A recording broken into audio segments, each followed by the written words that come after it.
انا كنت هامله موضوع ايدي ده خالص بصراحه، ما كنتش ببص موضوع ايديا ده خالص. انا كان اهتمامي كله لشعري، لبشرتي، لجسمي. لكن الايدين ما كنتش حطاها في دماغي لحد ما لقيت ابتدت شكل ايدي يتغير كده. ابتدى يظهر فيه عروق في ايديا، وفي العقل ابتدت تغمق شويه.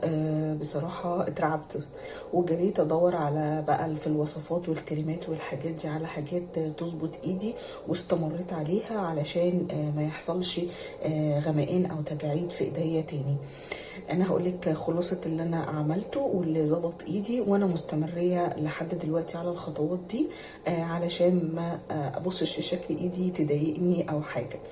اول حاجة لازم نعمل صنفرة لايدينا، مثلا مره كل اسبوع، كل 10 ايام. افضل الماسكات اللي انا عملتها عملت صنفره وعملت تفتيح في نفس الوقت. القهوه، بجيب معلقه بن ومعلقه سكر وبحط عليهم زيت زيتون. وزيت الزيتون ما بتبصيش بقى في صنفرة ايدك، لان بشرة دهنية وبشرة جافة. احنا عارفين ان زيت الزيتون للبشرة الدهنية، لو انا هحطه على اسفل البشرة الجافة، لو انا هحطه على وشي. والجافة جدا كمان، لو بشرة مختلطة ولا دهنية هيبوظها خالص. لكن لايدي مفيش مشكله ان انا احط زيت زيتون او اي ماده دهنيه، زبده شيا، اي زيت سمسم، زيت لوز حلو. المهم ماده دهنيه تساعد على ان المواد كده تخش جوه الجلد والجلد يستفيد بيها اهي. بحطها كده وبعمل حركات دائريه على ايدي بالمنظر ده، وبفضل سايباها، بفضل بقى افرك كده بس بالراحه. وبفضل، وبعد كده بسيبها على ايدي مثلا 10 دقايق او ربع ساعه، وبغسلها بميه دافيه بعد كده، وبحط عليها كريم مرطب. بفضل استمر على كده اهو 10 دقايق، وافضل واسيبها شويه، وبعد كده هغسلها بميه دافيه، وهرجع اكمل معاكم نعمل ايه. بعد ما اغسل ايدي لازم احط كريم مرطب. احنا متفقين اي ميه تيجي على الجلد بنشفها وبحط بعدها كريم مرطب على طول. اي كريم انت بترتاحي فيه مش مشكله خالص. انا بستعمل كريم اسمه شان، ريحته حلوه كده بجوز الهند، وكريم خفيف كده وطري على الجلد، ومش سعره مش غالي، بحوالي 200 جنيه، وحجمه كبير 300 مللي، بيقعد معاكي وقت طويل. بحط حته من الكريم كده على ايدي اهي. بس كده، دي كده خطوه الصنفره او التقشير. الخطوه دي انا ممكن ابدلها لو انا ما بحبش الوصفات، او انها تقعد احط حاجات كده على جلدي واقعد بيها وقت طويل. ممكن ابدلها بالكريم الاكريتين. بجيب اكريتين نص، وباخد حته منه صغيره جدا اهي، وباخد قدها او ضعفها اسفه من كريم المرطب. بخلطهم عليها كده، وبخلطهم حتتين كده ببعض، وبحطهم على ايدي مرتين بالليل في الاسبوع.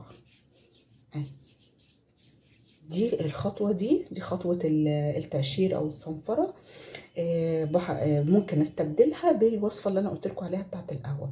الكريم ده اللي هو الاكريتين ده، انا ما ينفعش احطه كل يوم، انا بحطه مرتين في الاسبوع بالليل. تمام. طيب على مدار اليوم بقى، ودي الحاجه اللي فرقت معايا وملهاش بديل، في غسيل المواعين لازم تعودي نفسك انك تلبسي جوانتي. صدقيني هتفرق معاكي جدا. لازم تلبسي جوانتي يحميكي من الصابون بتاع المواعين، لانه مليان مواد كيماويه وبيبوظ الجلد مع الوقت. ووجود ايدك في الميه باستمرار بينشفها وبيقشرها. وهي دي الخطوه المهمه جدا اللي هتفرق معاكي وملهاش بديل.